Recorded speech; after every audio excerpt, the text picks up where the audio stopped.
It was a very special band. It was like a family kind of thing because we started when we were very young and we grew up together and we lived together and we did everything.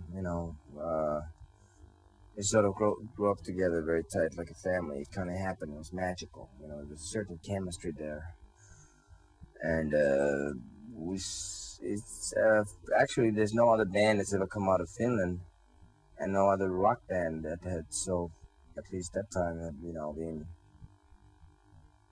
coming out of Finland and getting worldwide recognition.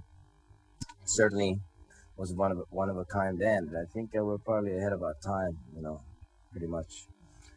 It seems, because people couldn't sort of deal with it. Hanoi was real. It was honest, and it was very natural. We didn't plan the band, the image or anything. It just developed naturally, and it was a very special band, and it was a family, and everybody was like our five kids' lives. That sort of was the band. Everybody was very important to the chemistry, and if one of us died or anything like that happened or somebody left, it wouldn't be the same. So it's a very special band. I'm glad we're getting the recognition.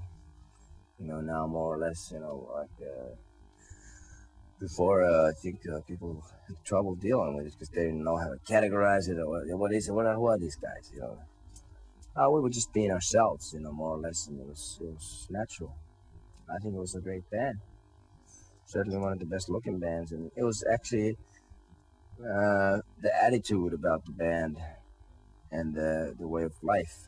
It was a way of life for us.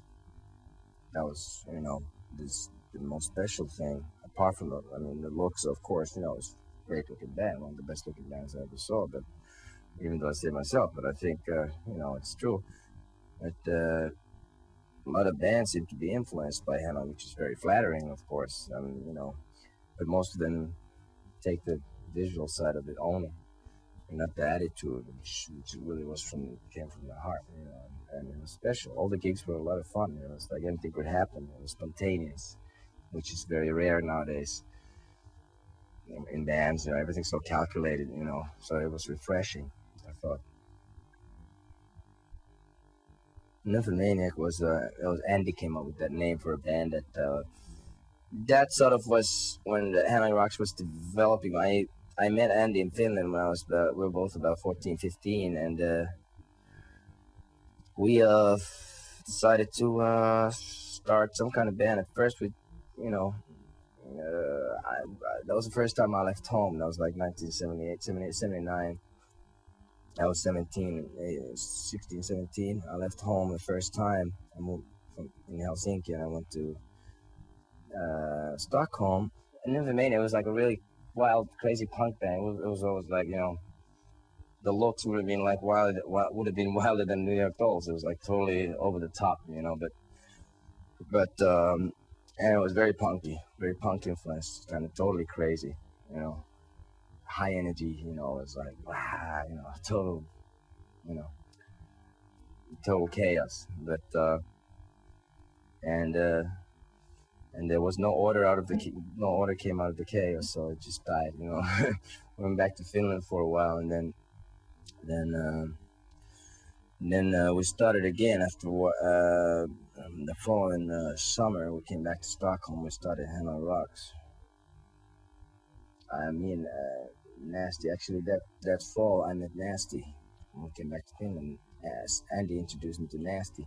So actually, one day me and Andy were talking on the bus, and we were thinking of names, and he mentioned a couple of names: Chinese Rocks and Hanoi Rocks. He came up with Hanoi Rocks, and I thought, oh, that's great. Sounds great.